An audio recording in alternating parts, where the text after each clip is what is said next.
क्या विदेश पैसा भेजना या फिर विदेश में खर्च करना महंगा होने जा रहा है? उसके लिए आपको समझना चाहिए एलआरएस के नए नियम क्या कहते हैं।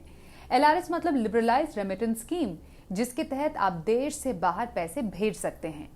इस स्कीम के तहत आप विदेशी मुद्रा जो बाहर भेज सकते हैं उसकी कैपिंग सेट है, मतलब उसकी एक लिमिट है। एक फाइनेंशियल ईयर में आप अधिकतम $2.5 लाख विदेश भेज सकते हैं, और अगर $2.5 लाख से ज्यादा रकम आपको भेजनी है तो उसके लिए आपको आरबीआई यानी रिजर्व बैंक ऑफ इंडिया की मंजूरी जरूरी है।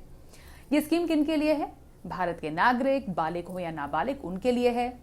Corporate, partnership firms, HUF, trust के लिए ये स्कीम नहीं है। और इसमें सबसे इंपॉर्टेंट बात यह है कि 7 लाख रुपए सालाना से ज्यादा रकम भेजने पर अब 20% टैक्स कलेक्टेड एट सोर्स कटेगा, जो नए नियम 1 जुलाई 2023 से लागू होंगे। अब ये नियम कहां कहां पर लागू होते हैं एलआरएस के, ये समझना भी आपके लिए बेहद जरूरी है, जिससे कि आप प्लानिंग कर पाए अच्छे से। एक तो विदेश यात्रा पर किए गए खर्च पर ये नियम लागू होते हैं। सबसे इंपॉर्टेंट जो हालिया फैसला है, नियम है, विदेश में credit card, international credit card के लेन देन में एलआरएस के नियम शामिल होंगे। रोजगार के लिए विदेश गए हैं, वहां पर खर्च होंगे, वहां पर आप खर्चे करते हैं। विदेश में इंपॉर्टेंटली इलाज में किया गया जो खर्च है वो एलआरएस में शामिल है। पढ़ाई के लिए अपने बच्चों को बाहर भेजा हुआ है तो वो भी एलआरएस के नियमों में शामिल है।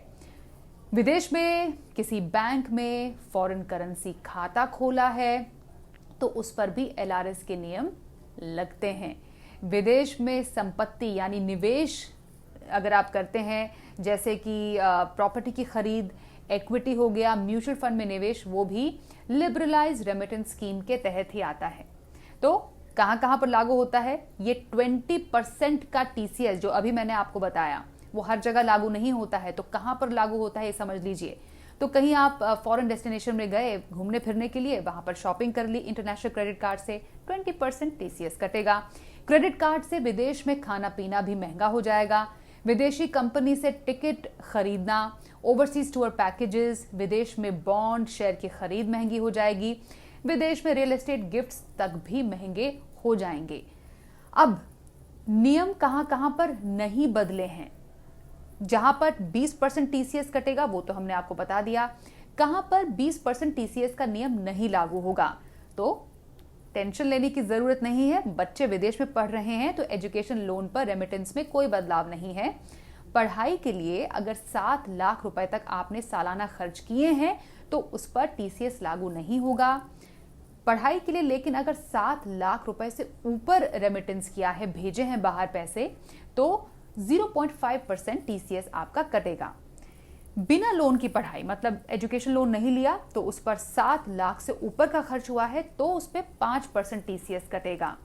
मेडिकल ट्रीटमेंट के लिए टीसीएस दर में कोई बदलाव नहीं किया गया है। मतलब पढ़ाई और इलाज, ये जो 2 जरूरी चीजें हैं, उसके लिए विदेशी यात्रा करते हैं तो उस पर आपको 20% टीसीएस नहीं देना पड़ेगा।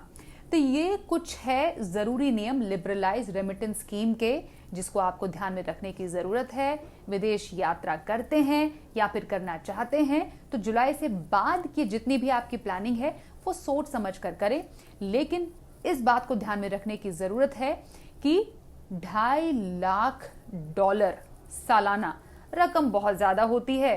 वैसे भी एक आम भारतीय इतना ज्यादा खर्च तो बाहर विदेश में करेगा नहीं, लेकिन 7 लाख रुपए से ज्यादा अगर आपका खर्च हो जाता है साल में विदेश में किसी भी खर्चे पर, तो आपको 20% टीसीएस अब कटेगा, सिर्फ पढ़ाई और इलाज को छोड़कर। उस पर भी जानकारी ये कहते हैं कि 7 लाख रुपए सालाना एक भारतीय की आय के हिसाब से बहुत ज्यादा होते हैं।